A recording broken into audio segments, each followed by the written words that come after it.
Damn. What is up, Vision?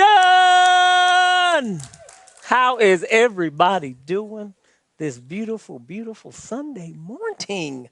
Well, yes, morning. I added some extra letters to it for you. Um, you're welcome.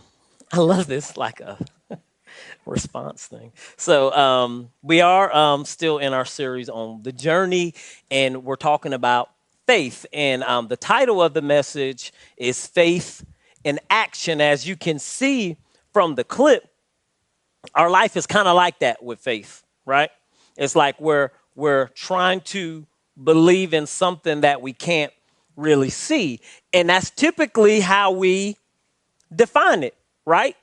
I mean, if you look in a book, you can look up faith. If you look in the Bible, you can look up faith, and it's there's a definition for you. It's defined for you, right? And we typically work from the definition. And different people have their own ideas of it and define it differently because it works for them. Even like some of our spiritual giants. So Martin Luther King, he has a really good quote about faith. And he says, faith is taking the first step even when you don't see the whole staircase, right? It's kind of like what Indiana Jones had to do in that clip, right? So we know we're trying to step out and believe in something that we can't really see, right? And D.L. Moody, he has a quote as well. I really like this one. His way that he defines faith. Faith takes God without any ifs, right? Without any ifs. I'm going to believe God. And even though I'm unsure about some things, I'm still going to believe. And we know that's what faith is, right? How many of y'all got a tattoo? How many tattoos in here? Don't be scared. Raise your hand, right? We even get tatted up with faith, right? Faith is being sure of what we hope for and certain of what we do not see. We know the definition, right? Even Hebrews 11:1 gives us a great foundation for this definition of faith, right?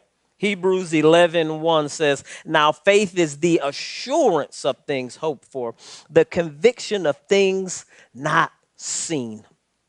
I love the Message version of this.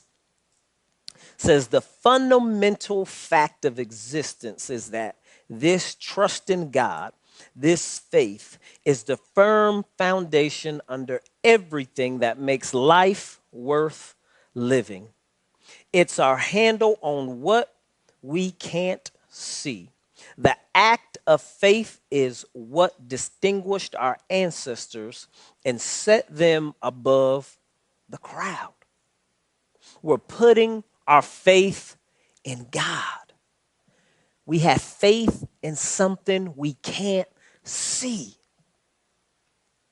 You see, we have the definition. We know the definition. When we first get saved, people point you to Hebrews 11, right? They're like, look, man, you got to get this one. It's the key one, right? Because we want to know what this faith is. We got saved by him. We're like, we want to define it. But you know, sometimes knowing the definition, right? Knowing how to put it in words, sometimes that's not enough, right?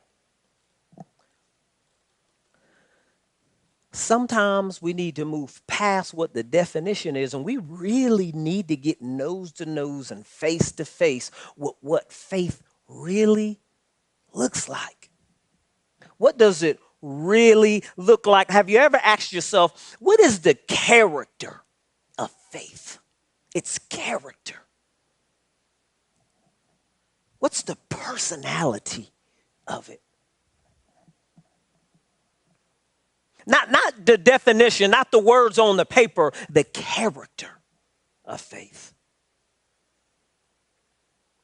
Have you ever asked yourself, what does faith look like as it's walked out? What does it look like when you put your eyeballs on it? What does it look like? You see it just floating past you and you can just put your eyes right on it. What does it look like? And what does faith look like in action? When there's feet to it, when it's moving and it's doing and it's creating and it's impacting and it's causing power to be displayed in my marriage and in my home and in my life. And how does that look when it has feet on it? In my day-to-day life, not the definition, not the words, not the on the paper, and I say, this is faith. And then I take it and I say, all right, now I'm going to my job. Now I'm going to try to love my wife. I got the definition. I'm good. See, what we're going to do today is we're going to push past this idea of the definition, which is good. We need that definition, but we're going to move past the definition and into how faith looks in our day-to-day life. Our day-to-day life, because it's good to know the definition of my faith, right? But I need to put myself in a place where I can live by my faith.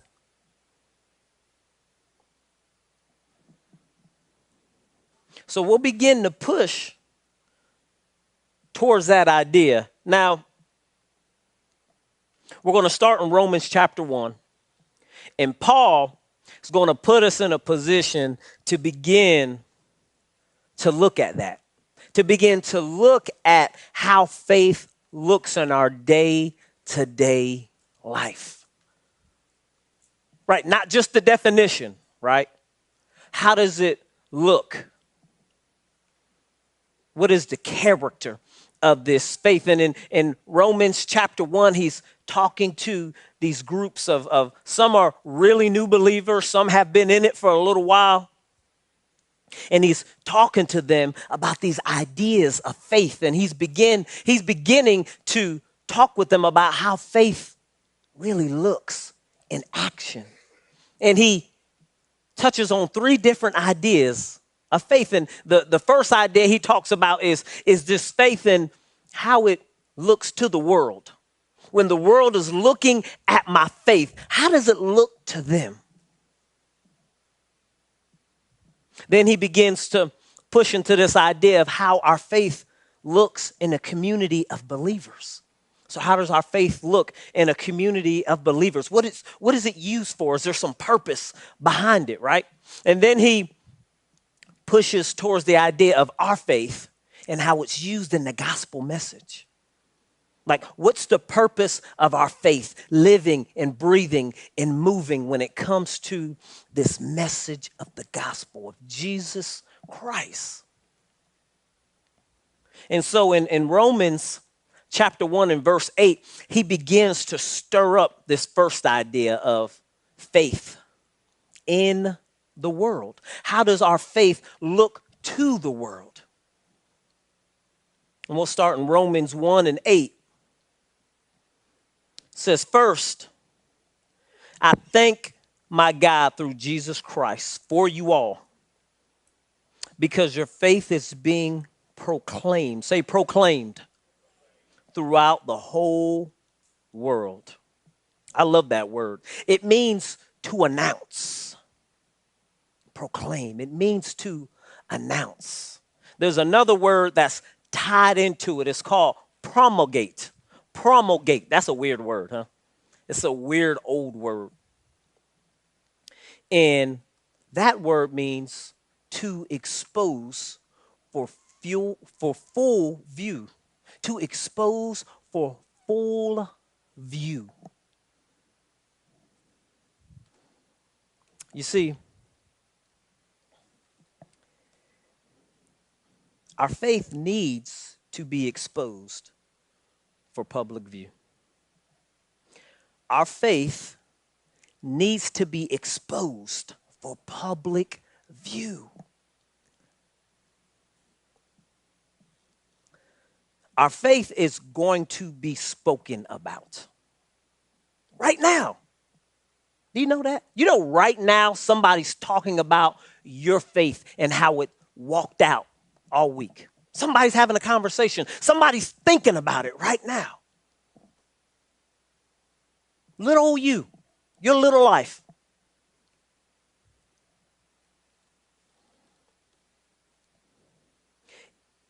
Something's going to be said about your faith. The question is, what will be said, or better yet, what is being said right now about your faith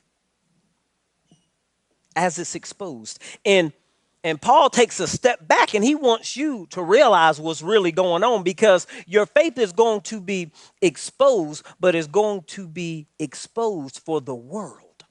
He says your faith is being proclaimed throughout the world. Now, this translation of world really is talking about the community outside of your own, right? The community outside of your own.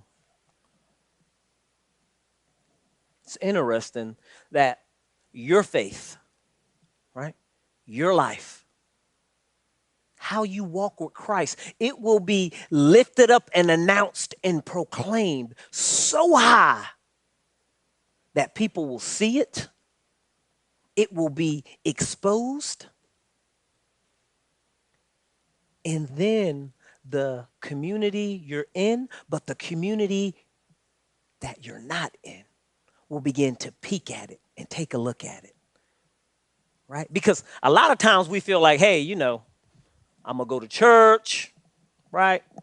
I make sure I do those little things I need to do at my house, make sure I tell my wife I love her, put my arm around her at service, right? I'm going to do those things that Christian guys do. I'm going to do those things that Christian women do. I'm going to do those things that kids that's in the youth ministry do. I'm going to do those things and then I'm good. But God says, no, listen. Is deeper than that. There are people examining your faith. You don't even know they're looking, because you represent Jesus Christ. It's being laid up nice and high, and people are beginning to peek in and take a look at it. And the idea of something being exposed, it lends this idea of the fact that people are digging at it. They're digging at it because they're trying to get past anything that's false, right? That's what expose means, right? You dig past all the things that are fake, and all of a sudden, I got it.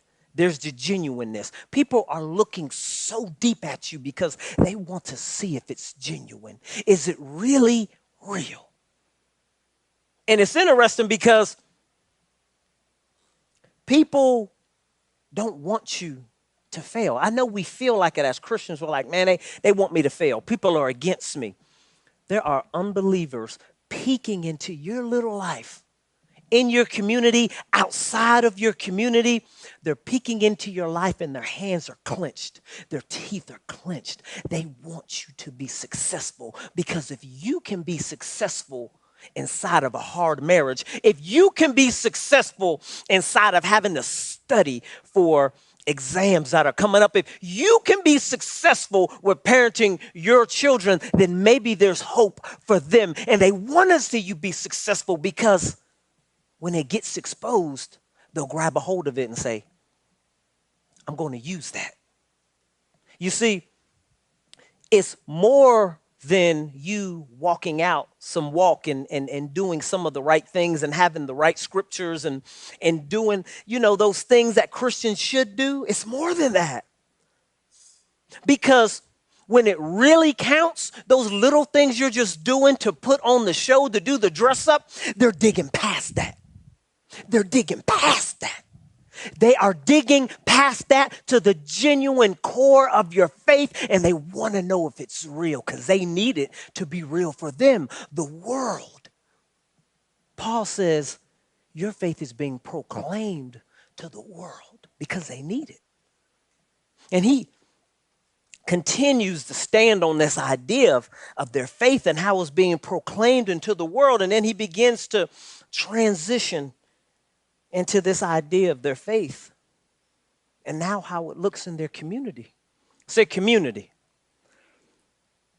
See, because not only is our faith walked out and used in the world for unbelievers,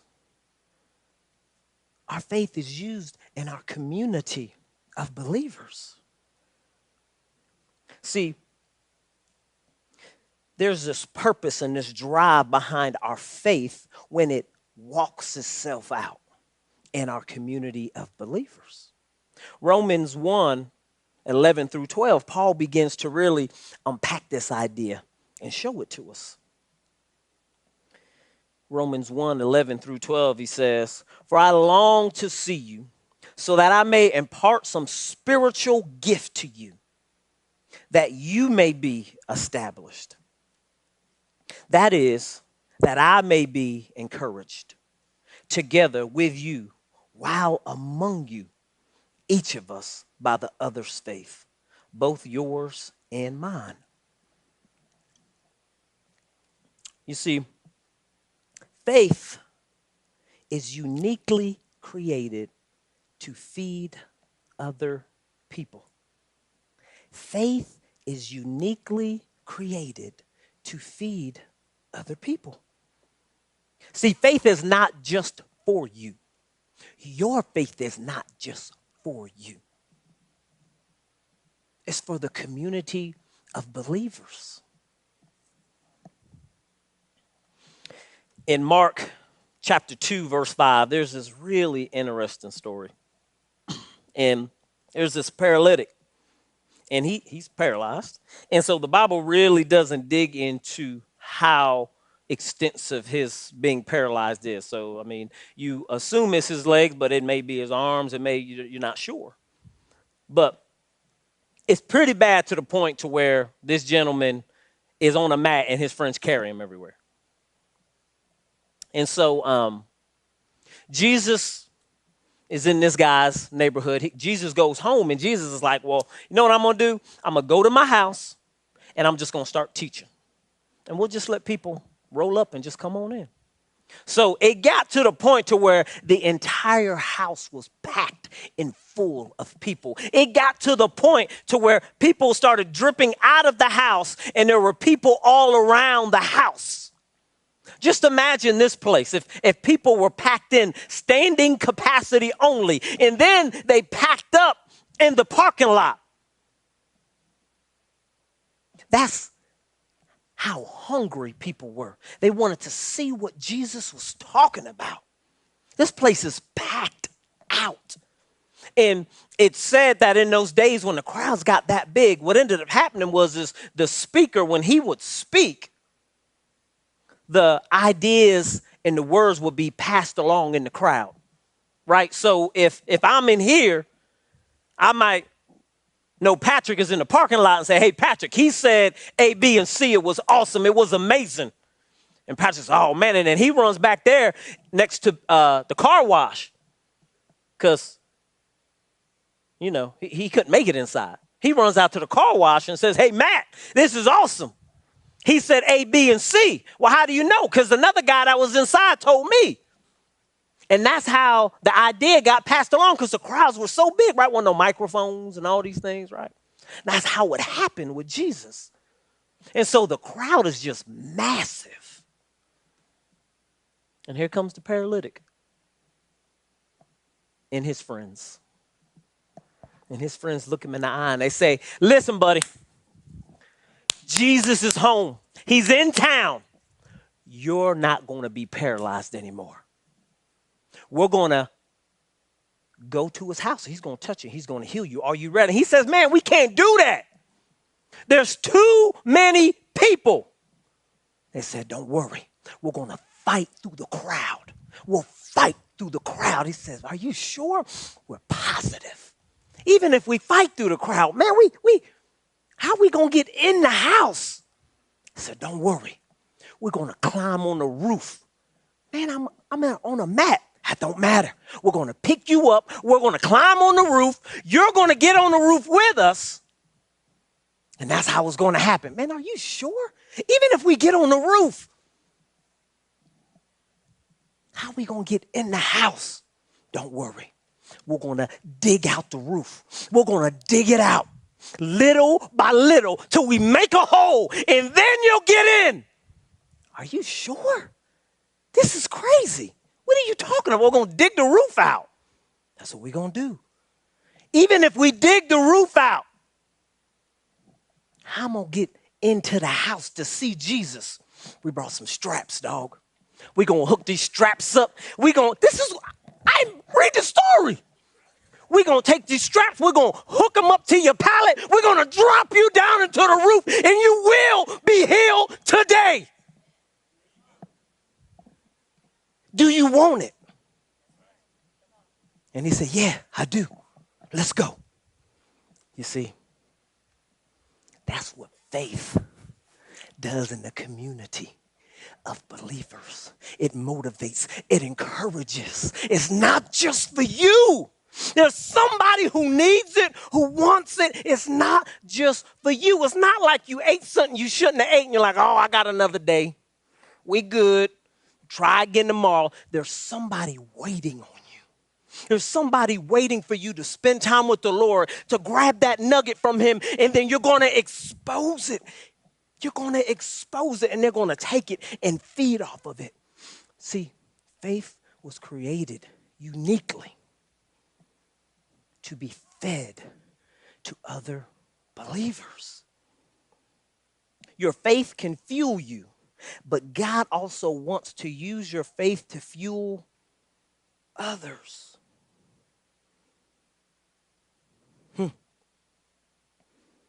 See, the community around you wants to be fed by you. And Paul says it's this cyclical thing, right? I feed off you, you feed off me. So the question is, what are you giving people to eat? What are you giving your wife to eat? You giving her junk food? You cutting off the corners of the bread and giving that to her?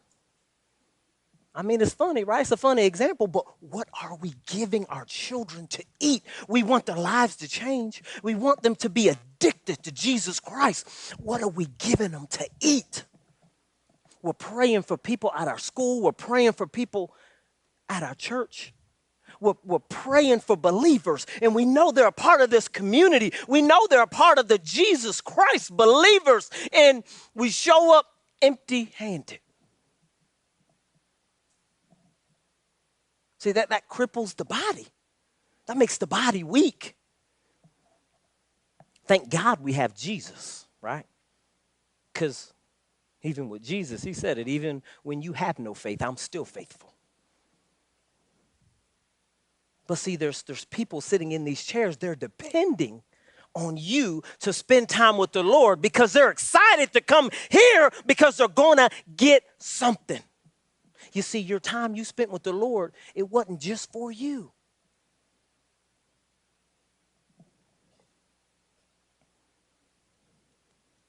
He begins to just unpack this robust idea of how our faith is used inside the community. And he is just stirring that pot. And I mean, he just begins to talk more and more about it. And he says, listen, I'm not just here to do this for you.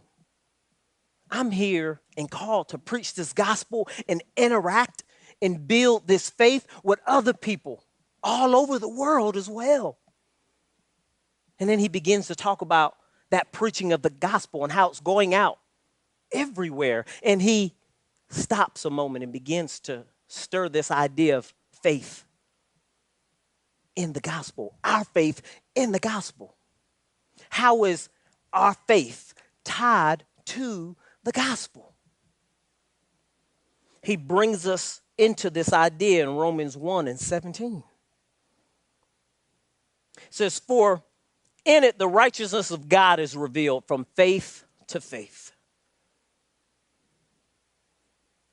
As it is written, but the righteous man shall live by faith. Say righteousness. That word righteousness, it was formerly spelled right wiseness. Right wiseness. Isn't that beautiful? The right wiseness of God.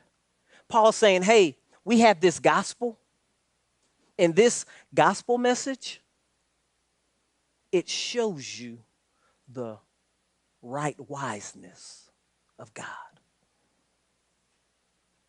Do you want to know what true wisdom looks like? This gospel message will show it to you. That word righteousness talks about this attribute of God and how he denotes his right and wise dealings. That's an attribute of God. That's an attribute of God. His ability to have right dealings, wise dealings. And all this idea of righteousness is talking about how God deals with sinners in respect to the sacrifice of Jesus Christ. And Paul's saying, hey, man, there's this gospel. And in this gospel, there is this robust and big idea of righteousness. And he's saying, hey, do you want to get nose to nose with this idea of righteousness? Do you want to get face to face with this idea of righteousness? Do you want to get up close and personal with the wiseness, the right wiseness of God? Do you want to get up close and personal with this idea of how God deals with sinners through the sacrifice of Jesus Christ? Do you want to be eye to eye with it? I'm going to need you to understand this concept of faith to faith. Because that's how it will be revealed. From faith to faith.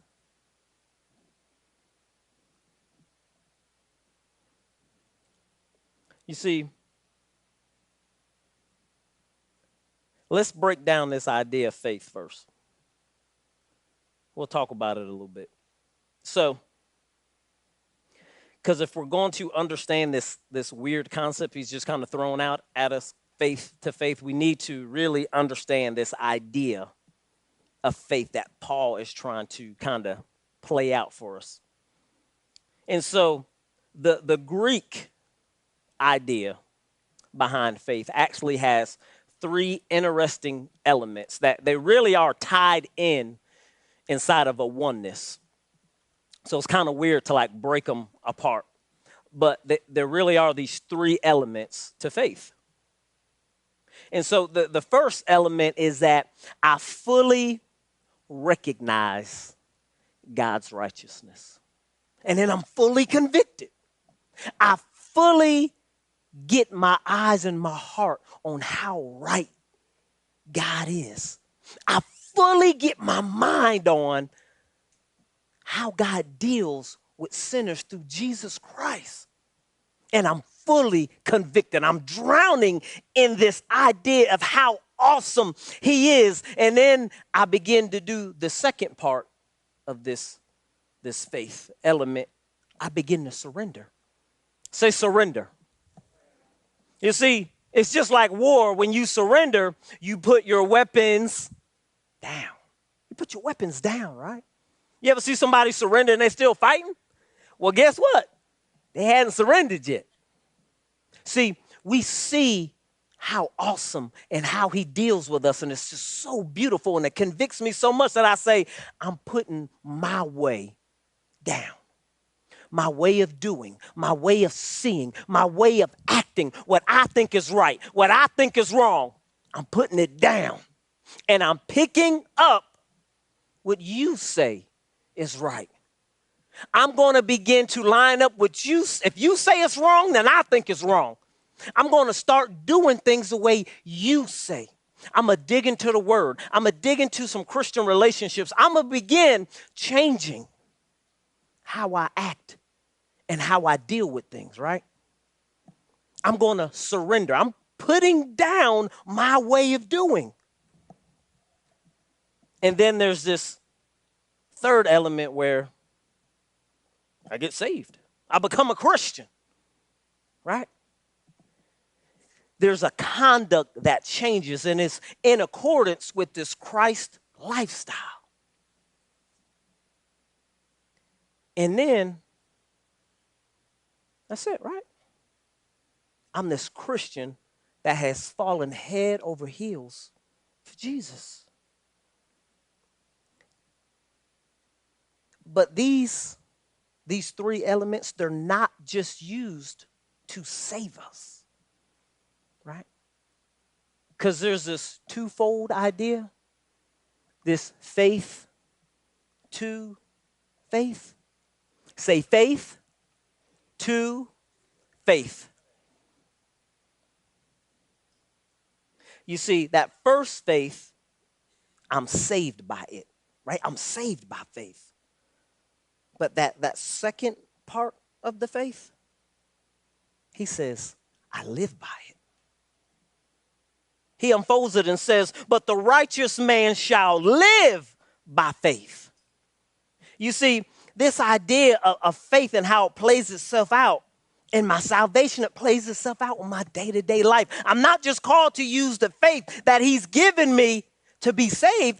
I need to take that faith and use it to live by.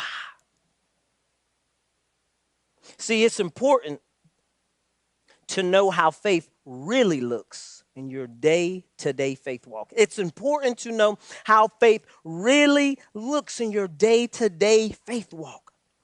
That same faith, right? I truly saw God and saw his righteousness, his right wiseness. And I said, man, this is it. How he deals with me in accordance with the sacrifice of Jesus Christ. This is amazing. And then I surrendered. I put down my way of doing and acting and picked up his way of doing and acting. That process just doesn't save me. I live by it. I use that process in my marriage. Is my marriage struggling? What's going on? Something's wrong. Well, you know what I do? The same faith that saved me, I'll live by it. So I will look to God, look to his righteousness, look to his wiseness. I will dig into it so deeply that it will convict me and push me to the point to where I say, God, I'm messing this up. How I think I should love my wife, how I think I should date my wife, how I think I should act. I'm putting it down. I surrender. And God says, good. Now pick up my way of doing. Pick up my way. I'm going to tell you what a date looks like, Kevin. I'm going to tell you how to love your wife. I'm going to show you what a good example of a man is, God. And then I take it from God. And then it's like I press repeat and I walk it out. Right? Every day. Every morning I wake up, I look to God and I say, God, I trust your righteousness. I trust your wisdom, your way of doing it, God. And I dig into it so deep, it convicts me to my core and I surrender again. And I do that day after day after day until my marriage starts changing. And people are like, man, Kev, what's going on? Your marriage just looks so different. You're just so in love with your wife. It ain't me. It's not me. It's the righteousness of God. It's God's way of doing. It's God's way of what is right. It's him doing it in my marriage. I'm just walking out the process of faith in my life because I'm supposed to live by it, not just get saved by it.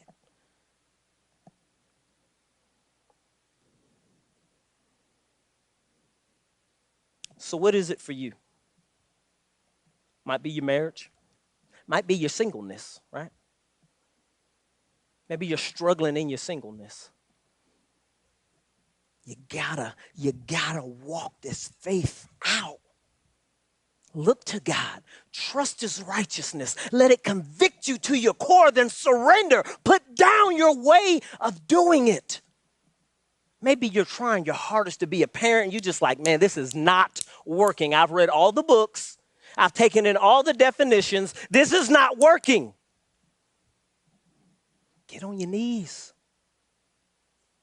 Look to his righteousness, his right way of doing things. Dig into the word of God and let it convict you to your core and put down your way of parenting. Put down what you think is good. Put down what you think is wrong. Put it all down and begin to let God change your definition of all those things. What is it for you? I don't know what it is, but you do. And if you take this faith and walk it out, this process that Paul talks about, faith to faith, recognizing the righteousness of God, letting it convict you to your core, and then surrendering, putting down your way of doing and acting, and putting down what you think is right and wrong, and picking up God's way of doing things, living your faith out. Because you just don't get saved by it. You live by it. And listen, faith in God and faith on God, it's a little bit different. Because a lot of times we talk about having this faith in God, and so we have faith in the fact that there's going to be this outcome that we like and that we want. And so now we start putting our faith in an outcome, and then we begin to blame God. God, it's not looking the way it's supposed to look because I told you what it was supposed to look like. You're not making it look like that, God. I got my faith in you. What are you doing, God? And God says, nah, man, I need you to have your faith on me. Do you know that he's the object of your faith? You see, your outcome cannot be the object of your faith. Put your faith on the presence of God. Put your faith on God, not on what you want and not on the outcome that would make you feel the best. Put it in God's hands. Say, God, I don't care what it's going to look like. I'm going to give it to you. You know what's best. I don't care what it turns out to be. And sometimes that's hard, right? Because some of us are fighting and wrestling through some things, right? Might be disease, might be rough marriages, some of our children. Some of us, we just got done Thanksgiving. Some of our people that we have to deal with once a year, twice a year, right? Gets a little dicey. It's like, God, I want to put my faith on you, not on what the outcome should be or what I want it to be. I'm putting my faith on God Almighty and trusting that he will give me the outcome that's best for me because he will. You see, we're not just called to know the definition of faith. We're called to walk out the character of faith. Or as Paul beautifully puts it, live by faith. Live by faith. Faith is living. It wants to live itself out in my life, my day-to-day life. Faith is living. It's alive. It wants to walk itself out in my life so the whole world can see it. My faith wants to be walked out so it's exposed for the whole world. My faith is living and it's breathing. It wants to walk out in my day-to-day life so I can encourage other believers, so they can feed off of my personal time with the Lord, feed off of my experiences with the Lord, and then they're built up, and there's a cyclical thing going on where everybody's strong, everybody's strengthened. My faith is living. It's breathing. It's active. It's a part of the gospel message. And I'm not just saved by faith. I'm called to live by faith. This process, right, of recognizing God's righteousness, surrendering and putting down my way of doing, picking up his way of doing. I'm called to live by faith. Paul kind of just unlocks all these ideas and lays them down in front of us. Because here's the bottom line. It's great to know how to define faith. That's great. We need to know that definition. It's more powerful to know how to live out faith in our everyday life.